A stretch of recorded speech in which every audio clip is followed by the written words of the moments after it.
You know my daughter's girlfriend.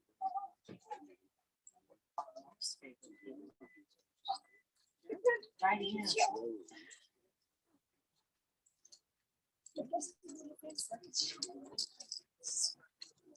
this is what we do. Take a big one. You should take a walk. The gorgeous day my mother walks 2 miles every day.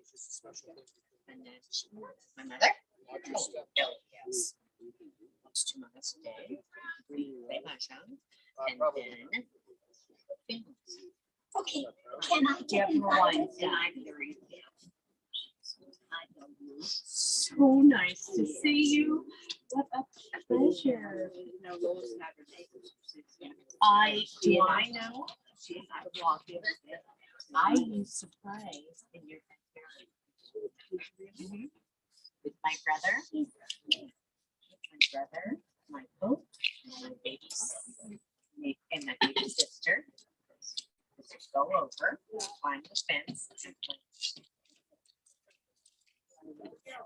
And if you don't sit down now, somebody will take that place. No, Oh, well, I have Okay, all right, good. used to sneak over there. Jackie, Send right? me Randy. Be careful, Jen. Can I just see you so? I am so retired. I'm so sorry. One time I did Are it. you with handicap also? But I really didn't. Bless your heart. I bet you would- I bet you would really Little fight. ones. It's Of course. So. My husband just you take on this. Stephen won the dentist. You're right. For a million years. I'll say. Get one, let you. It was so sad. But you know, sad, but relieved.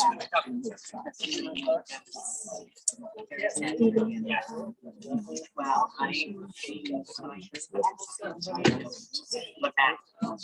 Yes, she does. So. Yeah, of course they do. They're in Japan. Yes, they know. It's called cell phone. You can call all over the world with your cell phone.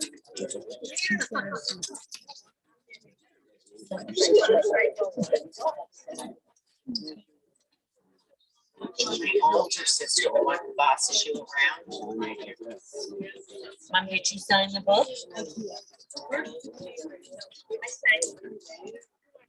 That's what she does.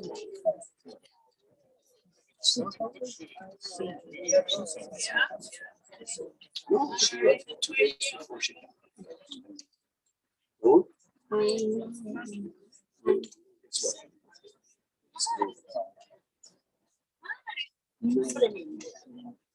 It's what? Oh, it's not up to you. She's got to do her thing. What is she? Whatever it is. They need to go there.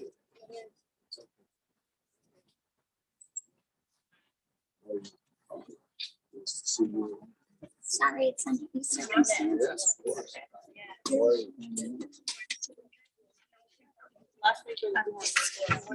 I know you.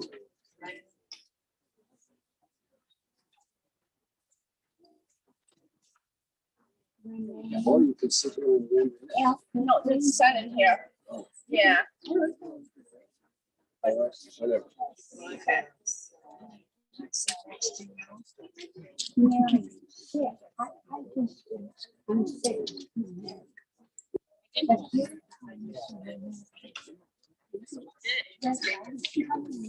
Yes.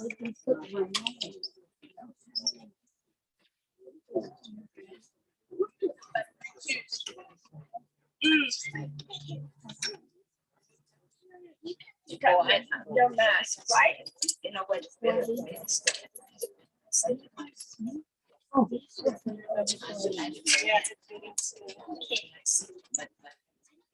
it's here. She can go into this.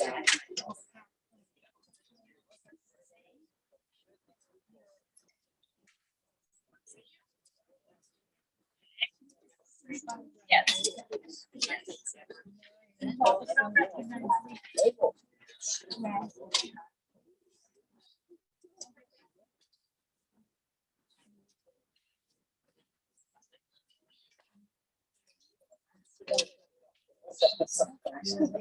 Hi. Hi. Sit.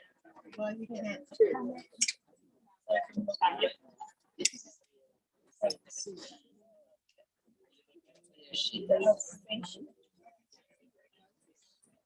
Wasn't it a month ago we all bumped into her? And you.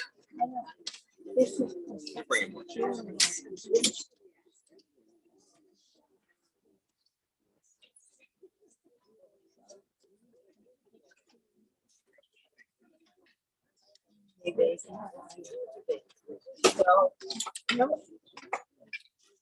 If no one else has said anything, someone else. But I know about you. I hear about all your good things. Are you sitting down there? I think I'll sit.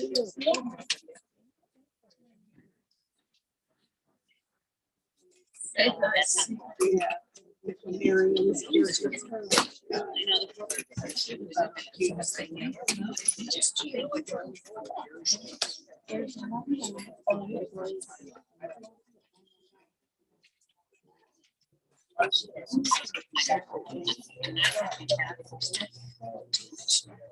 We have all important families. Great.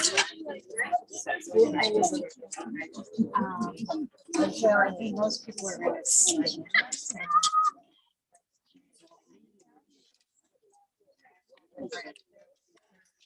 Some of them may not understand.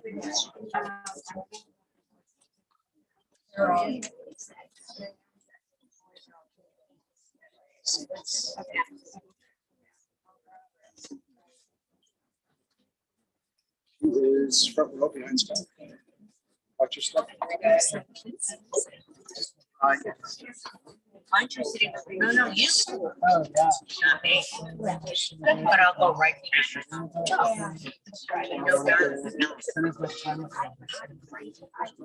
next time. We say good to see you in a couple weeks. No. In fact, I was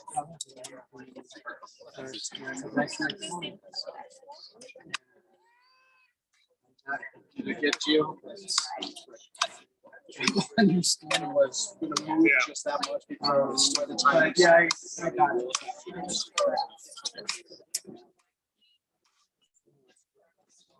Sorry, you can't. Yeah. Sorry. Well, Cindy? no, I found it in the world. Am I correct?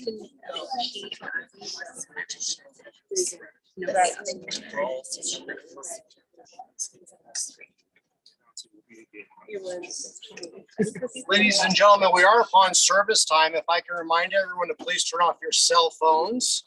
It's fabulous you found some shade, but we also have some chairs. So if you feel as if you would like to sit rather than the sun or the shade, you're welcome.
Before we begin our service, we take a moment to recognize those who are so deeply mourning today. And in Jewish tradition, we do that by taking a moment to tear. And so in a moment, Cindy, you're gonna get one of these. And anybody else that wants it, I want one.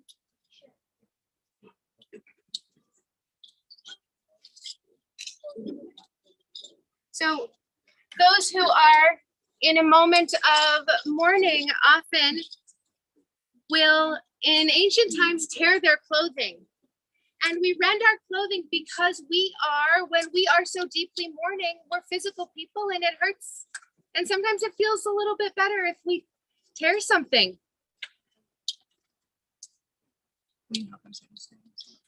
But we tear for a couple of reasons.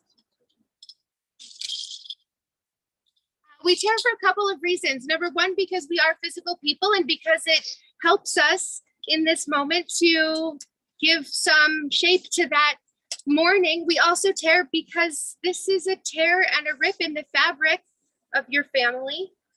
And we know that. And finally, we tear because this is a change in status.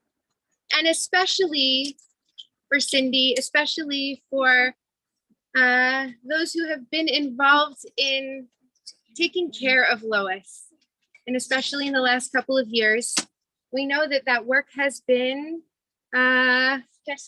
stressful. Thanks, Oz. Yeah. And Cece has been working really hard to take care of her mom, and we know that you did.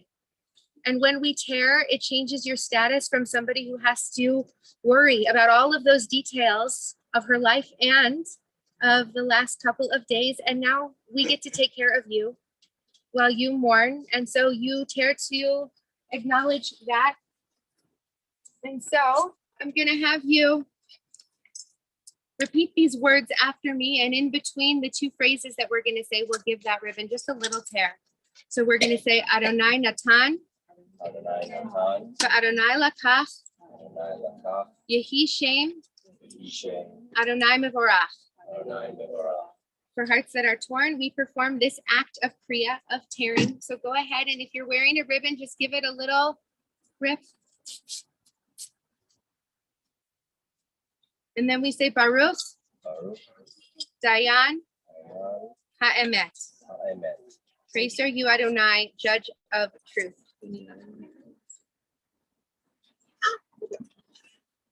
I need one more ribbon. We lost one. Yeah, sorry about that. There it is. I got it. Pardon me. I got it. Never mind. Okay.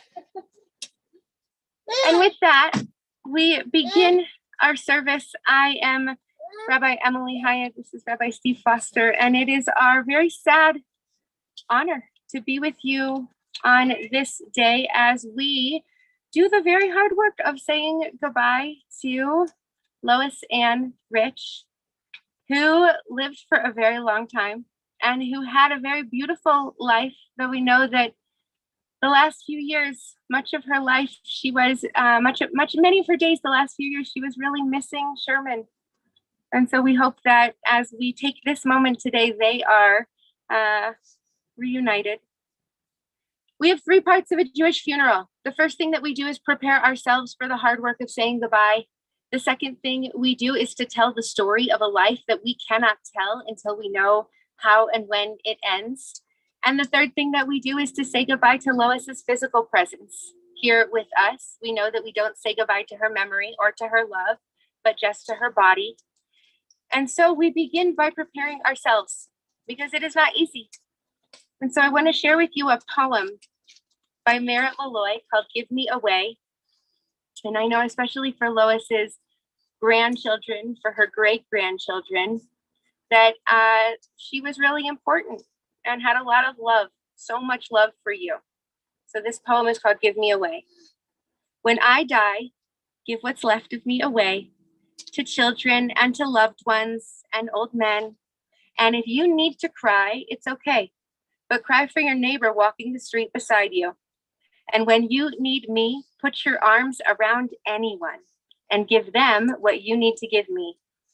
I want to leave you something better than words or sounds. So look for me in the people I've known or loved. And if you cannot give me away, at least let me live in your eyes and not in your mind. You can love me best by letting hands touch hands and by letting go of children who need to be free. Remember, love does not die, people do. So when all that's left of me is love, give me away. And I want to share with you one more piece of our text, Psalm 121. And we know that Lois lived most of her life here in Denver. She wasn't born here, but she came here a long time ago. And we know in Denver that we have a unique perspective on the world, given we can see them right now, our proximity to the mountains. And so I feel so honored to be able to share this psalm all the time, which has a line, I lift my eyes to the mountains. From where will my help come? And as we think about what of Lois we want to keep with us past this day, when we think about that, we hope that she will be grounding for us like the mountains, both the things and the memories that we hope to keep from her and knowing about her love and how it might ground us and keep us steady as a presence. Shir lama'alot esa einai el harim me'ayin yavo Ezri me'im Adonai osei shamayim ba'aretz al yiten lamot raglecha al yanim shomrecha hine lo yanim velo yishan shomer Yisrael Adonai shomrecha Adonai tzilcha al yad yaminecha Yomam hashemesh lo yakeka ve'yareach balayla Adonai yishmorcha mikol ra Yishmor et nafshecha, Adonai yishmor tzeitecha uvolecha, me'ata ve'ad olam. A song for ascents. I turn my eyes to the mountains. From where will my help come?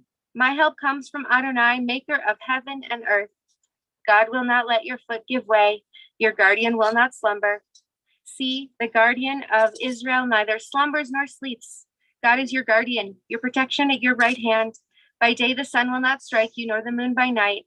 God will guard you from all harm, guard your life, guard your going and your coming now and forever. And one more poem, just to help us frame, and then we will start to tell the story of Lois's life. And this is a poem that, again, in this day and in this space, it sometimes helps to ground ourselves in the physical. And this is a perfect, beautiful Colorado fall day. There will be many days that are not, which is much like grief. Sometimes the sun shines and sometimes the sun does not. And yet we know that this is always a place that we can come to remember Lois and Sherman as they are here together. And so this is called We Remember Them. In the rising of the sun and in its going down, we remember them. In the blowing of the wind and in the chill of winter, we remember them. In the opening of buds and in the rebirth of spring, we remember them. In the blueness of the sky and in the warmth of the sun, we remember them. In the rustling of the leaves and in the beauty of autumn, we remember them. In the beginning of the year and when it ends, we remember them. When we are weary and in need of strength, we remember them. When we're lost and sick at heart, we remember them. When we have joys that we yearn to share, we remember them. So long as we live, they too shall live, for they are now a part of us as we remember them. And with that, we move into the telling of our story of Lois's life, of her long and rich life. And one of my favorite things about this moment of telling these stories is that if you look on many, there's a poem that actually talks about this that I'm not going to read, but if you look on many of these beautiful headstones, what you see is a date. There's a date of birth, and then sometime later, there's a date of death. And in Lois's case, that is, those dates are pretty far apart from each other. She was born in 1929. And so those dates have a big gap, except for that when you look on the headstones, it's going to show up like this in a tiny little dash. And so it's going to say that she was born on April 28th, 1929. And then there's a dash so that we know that the next date that she died, October 5th, 2023, was when that story ended. And the entirety of her story is going to live in between those two dates in that dash. And dashes are really small, which means that we can take them with us. Whatever it is from her story that feels like it's the part that you need, you can take it with you. Whatever is the part of her story that you can leave here, you can leave that too. Because we get to choose what that dash means as we hear a little bit about who Lois was and what she has to teach us. So I'm going to invite Jacob up to speak first. Surprise. Come on up.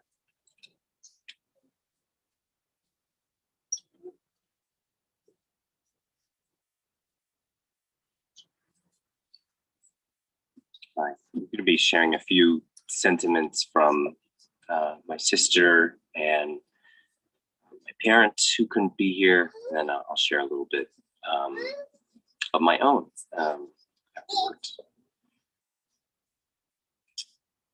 From Katie, my older sister. My booby would yell, squeal my first and middle name as I'd walk into a room, a big smile taking up the rest of her face and her giant 80s glasses left room for. She looked the same every single time I saw her. The same poofed white hair she had set weekly, the same loose fitting pants and sweater combos, unless we were at an event where she'd usually don a shift dress with a jacket and lipstick that matched her bag and purse, or the bag and purse would match. I don't remember, but the lipstick matching something was important. She couldn't cook to save her life. That's not why she passed. That would have been a much funnier story. We went to the Cherry Creek Mall at least once whenever we'd go out to visit. When I went to college, she and Zadie would send me a Starbucks gift card for my birthday, which were lifesavers for this overworked, overwhelmed, skipping meals, trying to not run out of money grandchild. I've been listening to a lot of podcasts recently, needing to fill my head with other voices for a bit. Someone was talking about grief, about the wound that's left behind when someone dies, and that the wound just lives on within us. We learn to live with them as we continue to accumulate more. There's no telling when each one will scar over, which scars will have echoes of pain when rain is coming or you enter a room painted that same shade of pink, or hear that song with that specific synth that leaves an ache in your chest, or if that scar will split back open again and you start bleeding all over again through a process you already thought you got to the other side of. There's easy ways to deal with any of this. No way that's not awkward, painful, funny, or absurdly beautiful. Thank you, Katie. From my parents, We were most appreciative of how Cindy and Scott were so diligent with their care for Mom. They made sure she had a safe and beautiful environment in which to live after Dad died. We cannot thank Cindy enough for shouldering the responsibility to make sure that Mom spent time with her great grandchildren and that all her needs were met on a daily basis. We also want to thank Bay, Faye, Hannah, Yeshi, Rena for their loving care of Mom. I'm going to share a little bit about my own memories of Booby. This is a little off the cuff, so I apologize. It's going to take a little bit from Benny as well.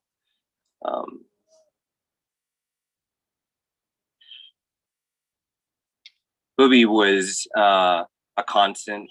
You know, it's a real miracle to have had both her and Zadie for so long in our lives.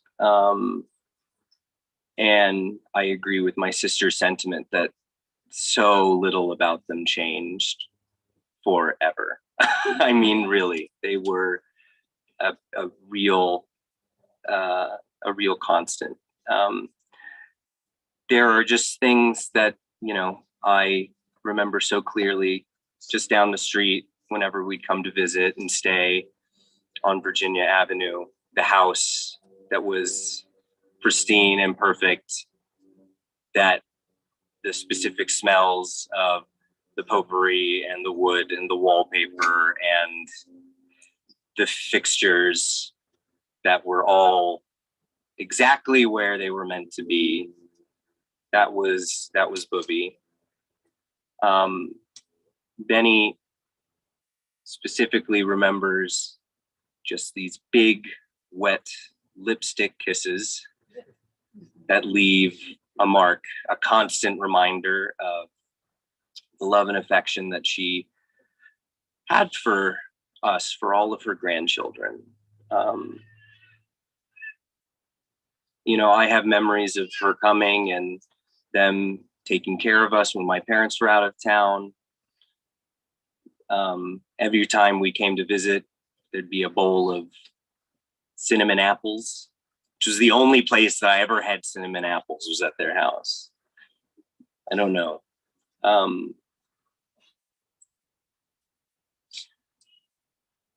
The thing that I do know is that she loved my Zadie very much. She loved being with him and spending her entire life with him, and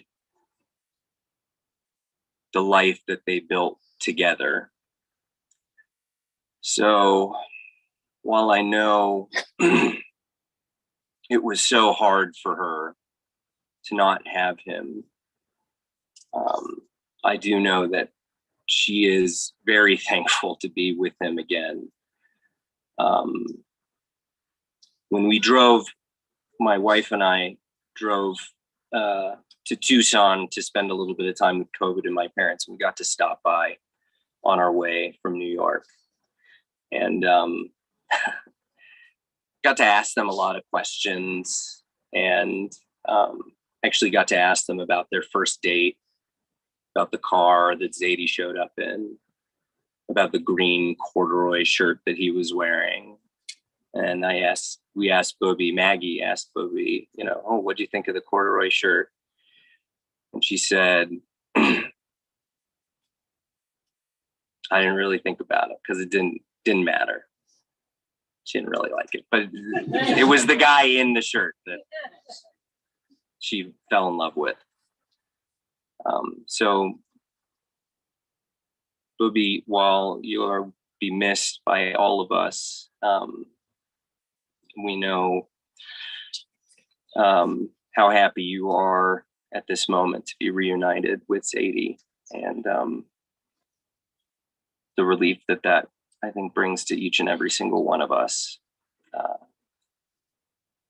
And I love you, and I'll miss you. And thank you for everything.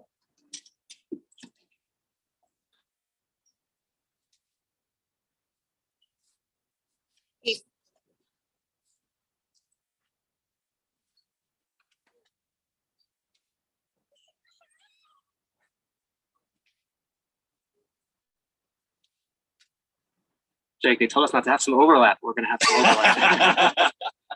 Such is life, I guess, right? It's probably not often that a eulogy at a Jewish funeral starts with a quote from Jimmy Ruffin, but I think we'd agree that we're in a brave new world, so here we go. In 1966, Jimmy Ruffin released the song, "What Becomes of the Broken Heart."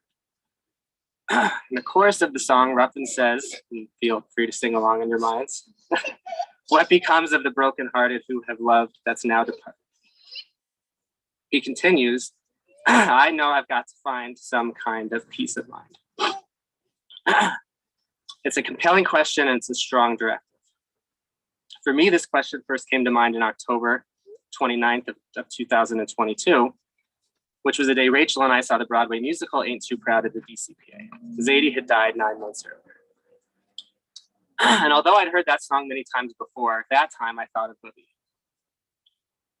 And since last Thursday, I've thought about this a lot more, both as it pertains to Booby and as it pertains to me. I think after Zadie died, it was difficult for Booby to find peace of mind. I don't think she was at peace with the suddenness of Zadie's death. I don't think she was at peace with the fact that she didn't get to say a final goodbye. And I think that without Zadie, to Booby, the world felt different, more confusing, and was a lot less recognizable. I recall in one particular instance when driving to breakfast, Booby told me that she had seen in the news that Elitch's was going to be torn down. She told me that the Elitch's that she remembered was the one at 38th and Tennyson, and that she and Zadie used to go dancing there in the ballroom. They probably hadn't done that in 50 years. For months after Zadie died, on Sunday morning, we went to their house. Yes, we still referred to it as their house, for brunch with Booby. Over those months, a lot of conversations at brunch took on a similar tone. Booby told us she was sad that Pagliacci's restaurant was gone. In reality, it had been gone for years.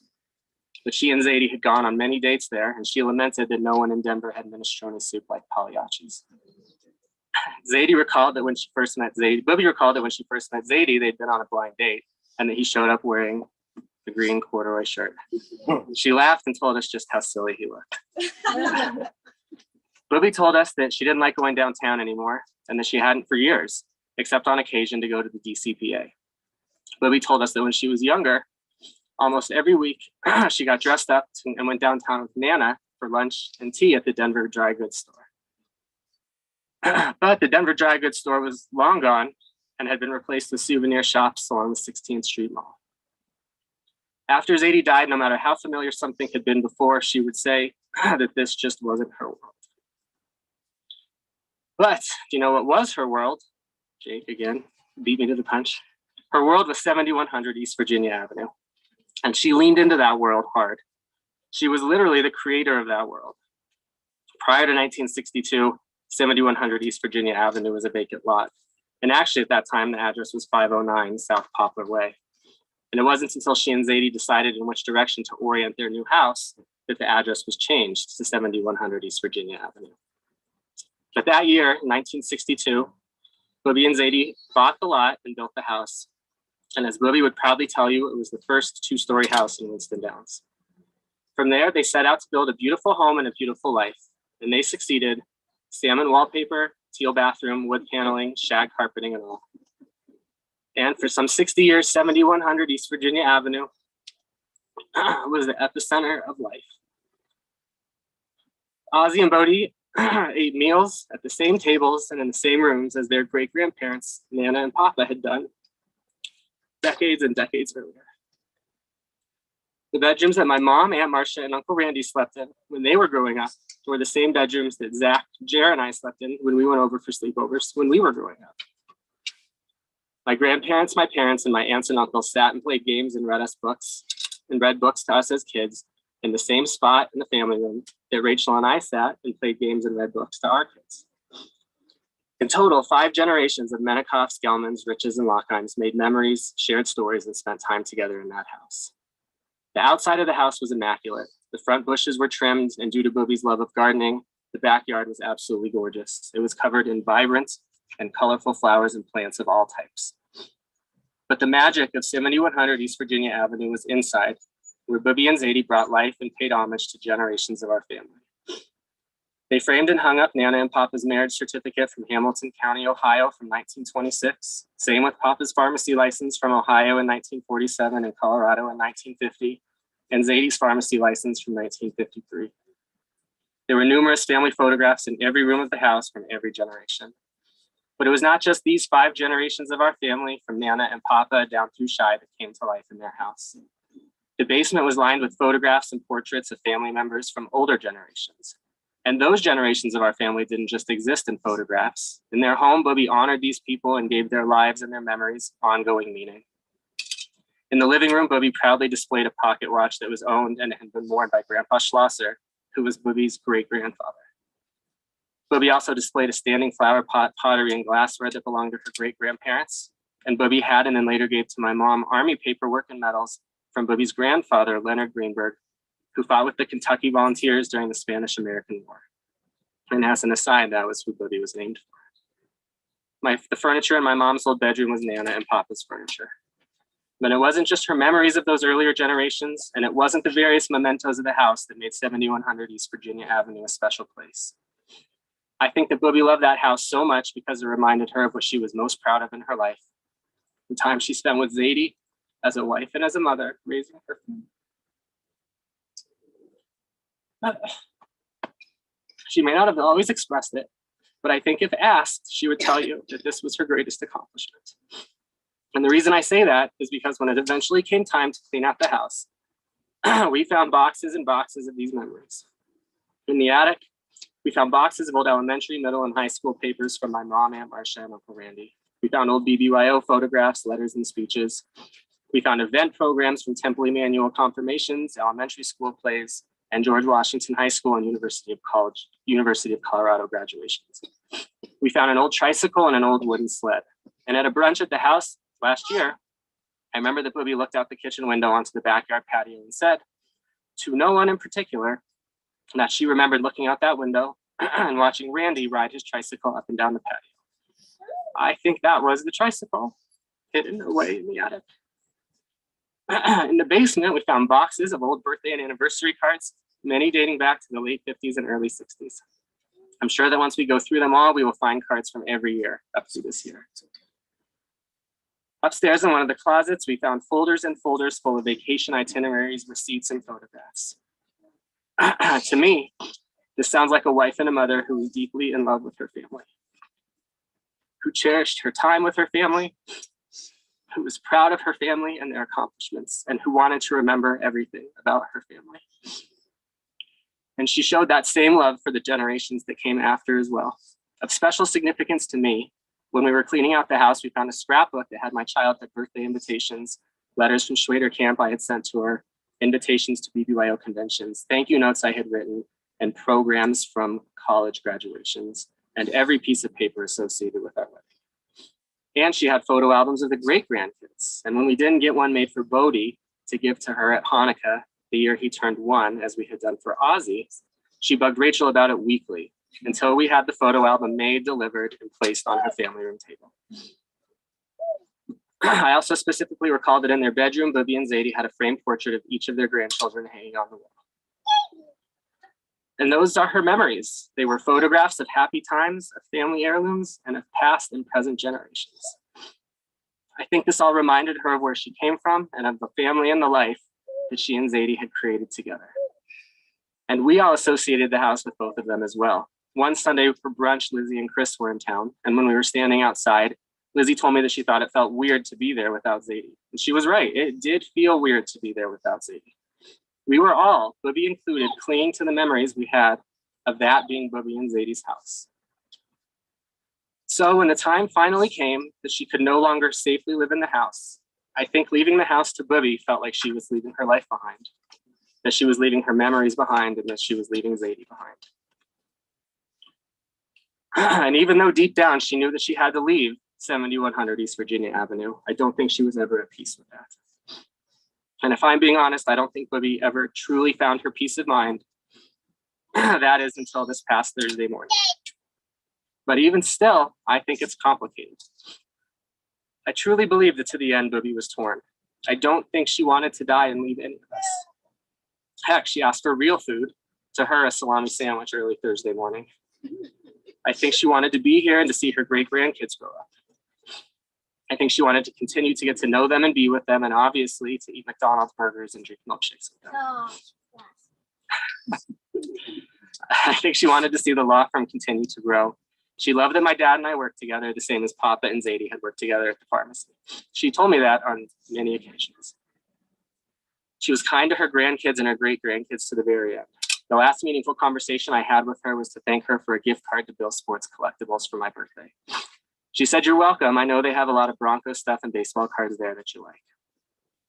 And when Ozzy heard me reading through this on Friday night, he wanted me to make sure that I added that when he was at Schwader Camp this past summer, Meyer wrote a letter to Jackie, and Ozzy told Meyer to write, "Say hi to Booby" from Ozzy. Meyer wrote the letter, and it was sent. Booby called Rachel and I the evening Jackie got the letter. Booby was laughing on the phone. The letter had made her so happy.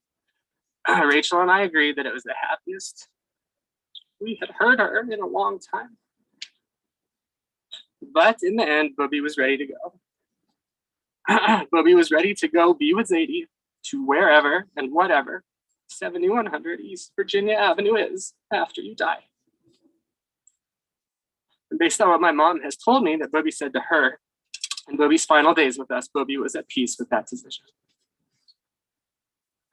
And for me, my peace of mind came on Thursday afternoon during a conversation that I had with Ozzy and Bodie when I picked them up from school. And I fact-checked this all with Ozzy, so I know this is right. I told them Booby had gotten sick that morning and had died. I gave them each a hug, and we agreed that this was a very sad day for us and that we would miss Booby very much. We agreed that Booby would miss us as well. We cried together on the bench for a few minutes, and we walked to the car holding hands. When we got to the car and started driving, I told the boys that this was also a happy day for Booby. Even though we were sad, we couldn't forget that. And they asked me, why was it a happy day for Booby? And I said to them, when do you think it was the last time Booby got to see Zadie? And Ozzy said, a few years ago before Zadie died. I said, that's right. And do you think she's excited to see him and that he's excited to see her? Without hesitation, Bodie said, yes. I said, tonight when they have dinner, they probably have a lot to catch up on. And Ozzy and Bodie both agreed. I could tell that Ozzy and Bodie were processing this in their minds and that it probably wasn't something they had thought about before. Ozzy said, and she also gets to see her mom and dad. I said, that's right. And when do you think the last time she got to see them was? Ozzy said, I think a long time. I responded, you're right. She hasn't seen Nana and Papa in about 35 years. Ozzy said that is a long time. And he said he thought they probably had a lot to catch up on too. Bodie asked whether Zadie's brothers and Booby's sisters would be there. I said, definitely. And we agreed that this was going to be a good thing. Ozzy said, and she's going to meet her ancestors too. I responded, of course she is. She's probably never met a lot of them. They're going to be happy to meet her and she's going to be happy to meet them. I told the boys that Booby loved them very much and that she was so proud of them. I told them that I was certain that as soon as she saw Zadie and Nana and Papa and Zadie's brothers and her sisters and all of her ancestors, that she was going to tell them all about Ozzy, Bodie, and Shy. I told them that last week Booby had told Cece, my mom, that Booby was excited to see Zadie and to tell him all about Shy. But I also reminded them that even though Zadie had never met Shy in person, that Zadie already knew about Shy, since Zadie had been watching down on us since he died. And then now Booby would watch down on us too.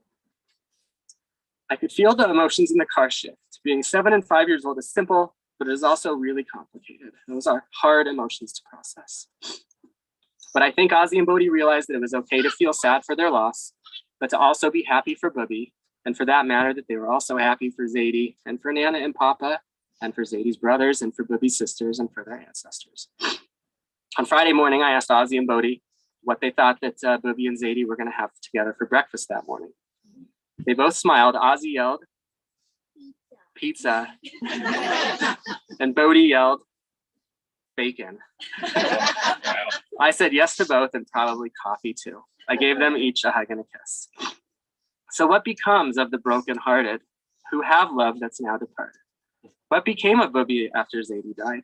And now what becomes of us now that Booby and Zadie are both gone?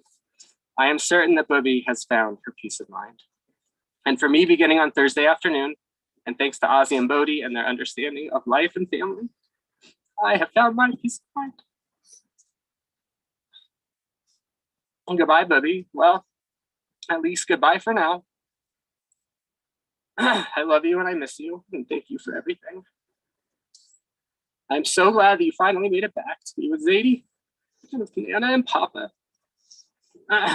And whatever and wherever 7100 East Virginia Avenue is. I'm sure you are there with Zadie together, and that it's a perfect home.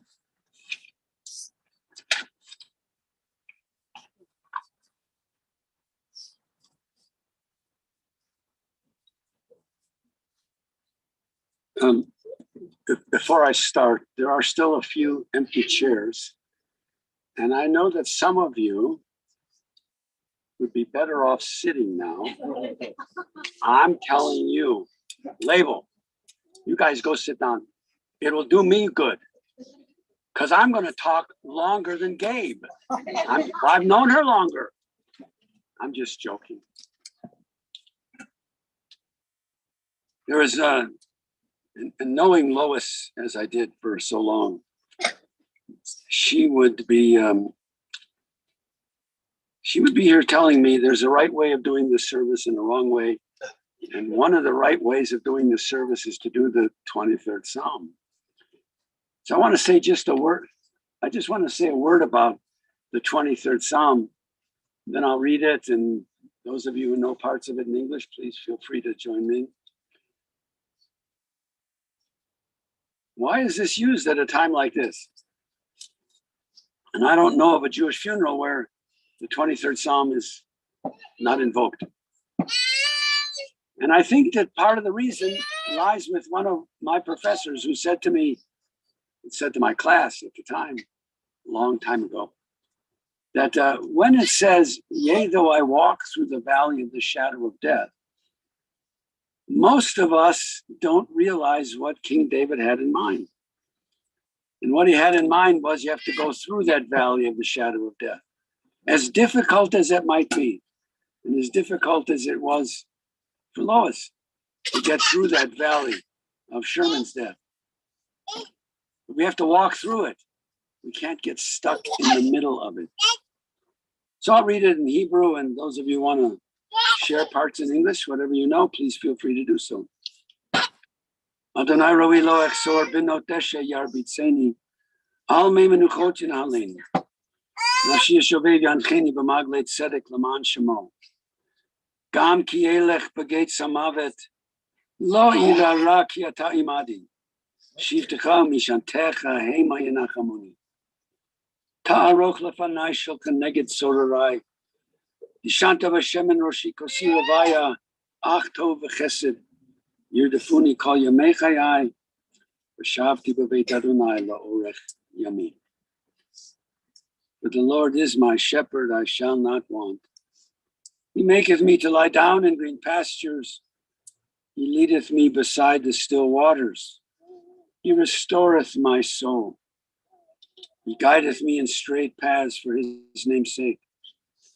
Yea, though I walk through the valley of the shadow of death, I will fear no evil, for thou art with me, thy rod and thy staff, they comfort me. Thou preparest a table before me in the presence of mine enemies. Thou hast anointed my head with oil, my cup runneth over. Surely goodness and mercy shall follow me all the days of my life, and I shall dwell in the house of God forever. Beloved family, those who are here and those who are joining us on Zoom, I know that this is always a difficult time, and I don't care who it is and when it is. It's a difficult time, and I hope you'll permit me just a few minutes to add to these very, very wonderful reminiscences. Rabbi's son, and Gabe, you could have been a rabbi. You didn't have to be a lawyer, you know. I mean, I got lawyers in my family, but they could have been rabbis too. Wonderful, wonderful talks about your grandma. Death has come for her, I think, as a friend in a lot of ways. First, it released her from the physical pain that was hers. Congestive heart failure is not an easy thing to live with, not knowing the ups and the downs. And that she wanted a salami sandwich the day she died tells us about the ups, but it also tells us about how difficult those downs can be. But not only is this release a friend for her, her reunion, which you guys have spoken about so beautifully, I don't know whether that's the case or not. But she did, and she lived that way.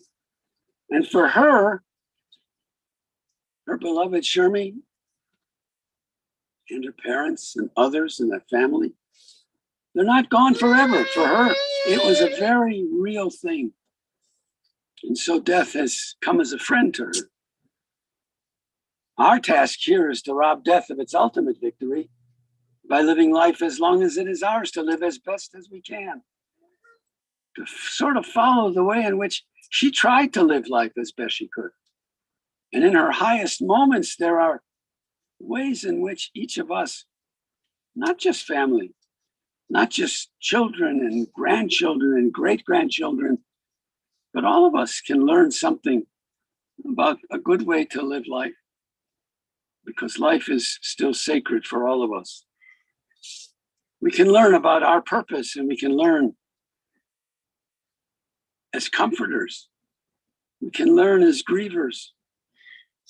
We can learn to remember. And we can learn to be challenged by our own beliefs in what it is that we think may or may not happen to us. I have to say this because I always say something about this. People ask me all the time, Rabbi, what's going to happen when you die? And I have two answers for it. I say, number one, I don't know. I haven't been there. And number two, I am not anxious to find out. The difference between Lois and me, she was anxious to find out because she had that belief that said that there will be this reunification. And her legacy is an impact, not just for the family, but for all of us who knew her. And what it is that she believed challenges us, even today. And that's a good thing for us to understand. Now, I knew her for a long time. I know some of you knew her longer than I did, but some of you don't know. I remember when I first came to Denver, I didn't meet Lois, but I met her mother, because her mother was the bookkeeper for the temple for many years. And she was the boss of that. Everybody thinks Rabbi Stone was, may he rest in peace, he wasn't the boss. And Mandel wasn't the boss. Selma was the boss. And she understood what it was that her role and her task in life was. Because she was there to make sure that all the dollars were spent appropriately and that there was a right and a wrong way to do her job. And I suppose that that's where Lois came to understand that there are rights and wrong ways. She learned from her mother and her father. There are right ways to do things. And as Cindy said, it was always her way. And that was important for her. Oh, not always. You know, you did say that there was very little negotiation, but there was negotiation, a little bit, mostly with your dad. I understand that. I understood them both. But the truth is that she wanted that give and take. And while you may all smile in agreement or disagreement about how strong she was, that's who she was. And each of us, no matter who we think about, we are complicated people. And she was complicated. Trust me, I know how complicated she was. And she and I spoke about it very often. She was also a loyal person. Loyal first to Shermy, without question. And loyal to her parents. And to her sisters and to Shermie's brothers and the families that go long before she did. I feel privileged to have known 4 generations. She knew more. And it was wonderful. And she had a loyalty to each of them. She was also a person who wanted to be seen as a strong person. She didn't want to be seen as a weakling. And maybe that helps us to understand why she stood up for what she thought was correct. Because her opinions were important. And she wanted to make sure that they were important, not just to her, but to the rest of the family. For her kids, she was the disciplinarian. In a home where Shermie was the peacemaker, she was the disciplinarian. And it was important that they blended each other. Cindy recalled that her mom was so strong that her wedding and what they served at the wedding was Lois's choice, and not necessarily Cindy's choice. But that's who she was. And that's who we have come to appreciate about her. She was independent. As you've heard, she loved her home. She was attached to it.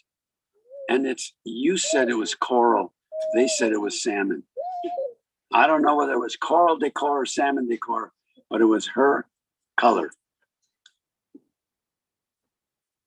And she was still that person who said, that's my home, even after it was sold and other people lived there. As so often happens, she became attached to the things that she purchased, the things that surrounded her in life. It connected her to her past. It's not a bad thing. It's understanding that the things in life that we have are the things that sometimes make a difference. She loved her garden, as Gabe has already shared with us, and it was her happy place. She and Shermie loved to travel, and they had a long chain from ports of call. She was an indulgent grandmother and great-grandmother because she loved that side of herself, that she didn't have to limit her indulgences. She could give, as those of you who are grandparents understand it. I understand it. I don't understand it for me, I'd understand it for Joyce, because that's just the way grandmas can be sometimes. She was open to those who came into her family later and made them feel a part of her warmth and her understanding. She always wanted to be present at events, even if she couldn't be. She wanted to be. So with so many positives, and there were so many positives in her life, she was still unsettled in so many ways. And maybe that's the way it ought to be. We can't have everything we want when we end this journey upon this earth. She understood that there was unfinished business. And perhaps it is for the rest of you as her family to finish the unfinished business, because that would bring closure for her, for Shermie, and for all generations, especially if we believe that they know one another in another realm. And so I hope and I pray that for each of you, you will find strength in who she was, how she lived, and the beautiful memories that she has left behind. To Phyllis, who cannot be here with us, beloved sister, who remains now the beloved sister. To Tom and his family, Marcia, who are not here, they could not be here today. To Randy and his family, some of them are here, some not. We hope that they will find strength and comfort in her memory. And to you, her grandchildren, whether you were born as a grandchild or you came into this family, it's important because she saw you as grandchildren. And of course, to the greatest blessing of all, the great-grandchildren. I've said this a number of times. I can't remember the author, but there's a book that was published some time ago. And the question was asked, how long do we live in the afterlife? And he answers and says, as long as there are people here who have a memory. And so I say to even little ones who don't understand what this day is about, they ought to come to know who she was and to keep her memory alive, which will give her that sense of immortality. It is in that spirit then that we resolve to face our grief without self-pity, but with bravery and integrity, keeping before us forever the blessings that God conferred upon us in this life that he but lent to us for these many decades. And in a world where our most precious goods are perishable, let us resolve to honor our beloved dead by being so good to the living, so kindly, so understanding, so forgiving, so transcendent of pettiness, that in our love for her we shall hearken to those who remain and who need us and our strength. May it be through new relationships and new service to humanity that we make good our loss. And in the beauty of our own lives, erect the noblest monument to our mourned dead. And thus the beauty of her life will ever abide among us all as a living and loving benediction. Adonai Natan Baranai Lakach. Yehi Shem Adonai Mevarach Me'atav Yad Olam. God has given. God has taken away. Praise be the name of God now and forevermore. And let us all say together, Amen.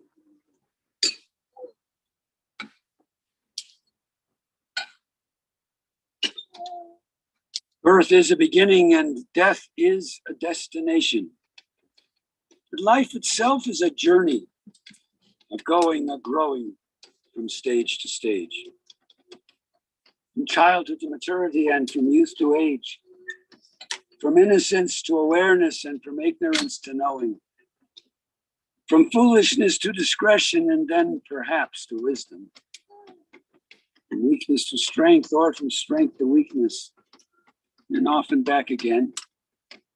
From health to sickness and back we pray to health again. From offense to forgiveness, from loneliness to love. From joy to gratitude, from pain to compassion. From grief to understanding and from fear to faith. From defeat to defeat until looking backward or ahead. We see that victory lies not at some high place along the way, but in having made the journey stage by stage, the sacred pilgrimage. Birth is a beginning. Death is a destination. But life itself is a journey. Sacred pilgrimage made stage by stage, from birth to death, to life that is everlasting.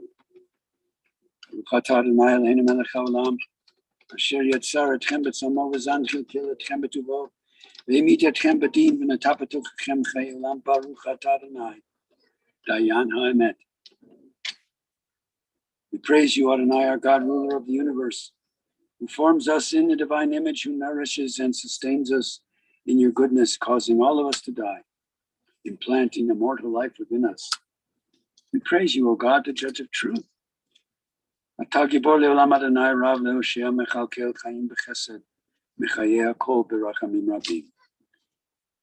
is your might, O God. All life is your gift. Great is your power to save. With love you sustain the living. With great compassion you give life to all. You send help to the falling and healing to the sick.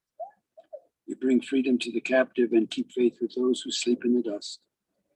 Praise you, O God, who implants eternal life within us.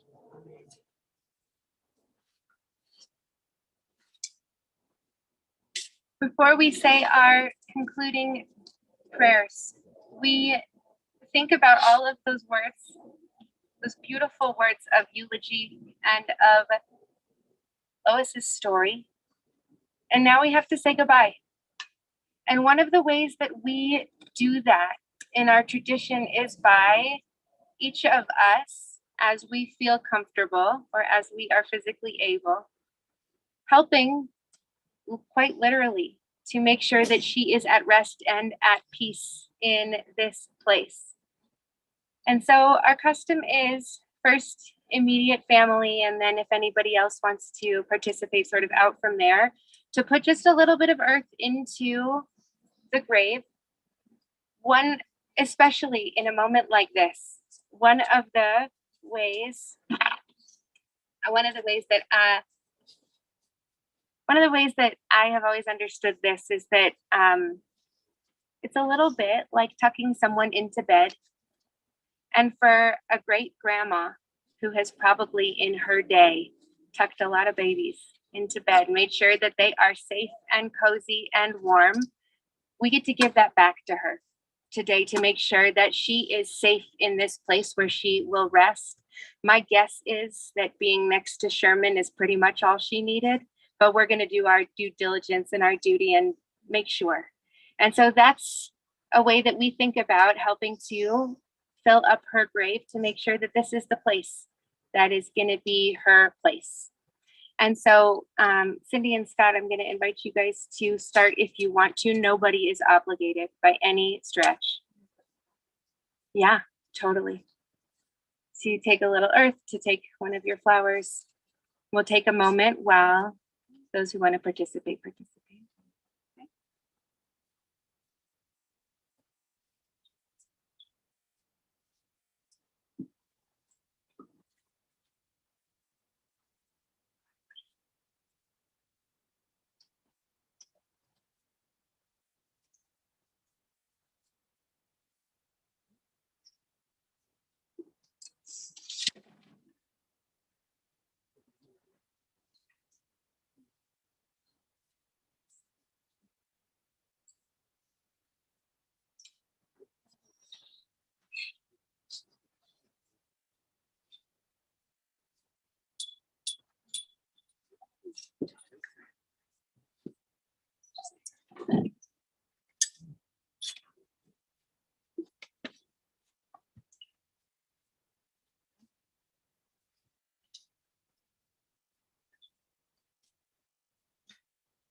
I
don't think you.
We're going to rise as we are able for our memorial prayer.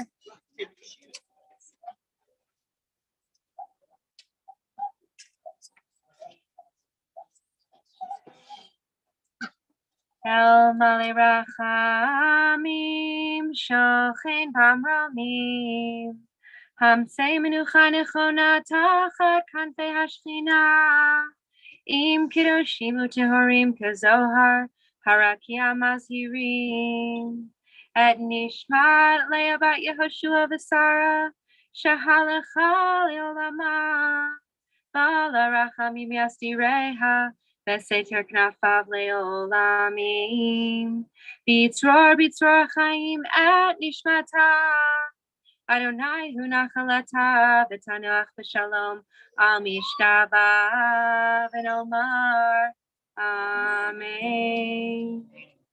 God of abundant mercy, God most high, may the soul of our loved one who has gone into eternity find the gift of perfect peace in your embrace, together with the holy and pure whose light shines like the radiance of heaven. Compassionate God, hold Lois and Rich close to you forever, so that her soul may be bound up in the bond of life eternal. May she find a home with you, and may she rest in peace. And together we say, Amen. And we conclude with the words of the mourner's Kaddish. And these words, they actually don't say anything about death. They talk only about the gift that life is and the hope that we have the ability to see God's gifts even in our moments of sorrow. And so we join together in hope that we will take our grief and mourning from this space and also see the light of beautiful memories and of a legacy that we get to carry on. We're going to join together, if it is your custom, with words of Kaddish. Yitgadal, Yitkarash, Shemei Rabbah, Be'alma, Divrach, Hirute, V'yamlich Malchute, B'chayechon, U'vyomechon, U'chaye Dechol Beit Yisrael, Ba'hagala, U'zman Pariv, V'imru, Amen. Yehi Shmei Rabba Mivorach Leolam Uleamei Amaya. Yitbarach V'yishtabach V'yitpa'ar V'yitromam V'yitnaseh. V'yithadar V'yitaleh V'yitalal Shmei Dekudisha Brichu. Le'ela Min Kol Birchata V'shirata. Tushvachata V'nechamata. Da'amiran Be'alma V'imru Amen. Yehi Shlama Rabba Min Shemaya. V'chaim Aleinu V'al Kol Yisrael V'imru Amen. Oseh Shalom V'imromav. V'yahaseh Shalom Aleinu V'al Kol Yisrael V'imru Amen. May the one who makes peace on high make peace for us and for all of Israel. And let us say, Amen.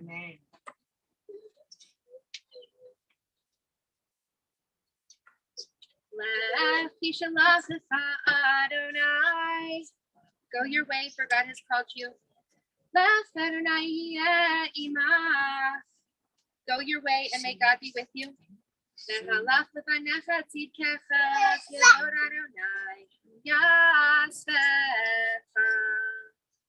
May your righteousness go before you, and the glory of God receive you. And we conclude with ancient words of comfort. May God comfort you amongst all of the mourners of Zion and Jerusalem. It reminds us that we are not the first to mourn, that this is not even the first time that you have mourned.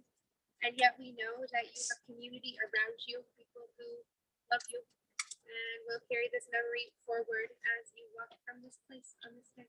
Amen.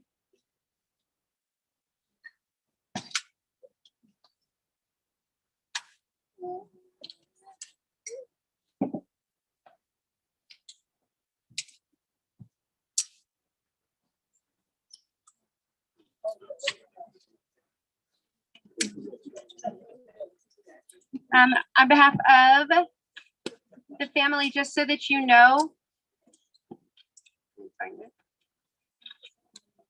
there will be Shiva immediately following the service today until 4 at Hilltop Reserve in the Bistro. That's at 525 South Holly Street. The family is also receiving condolence calls tomorrow on Monday the 9th from 5 p.m. to 8 p.m. at Cindy and Scott's house, which is 9924 East Berry Drive.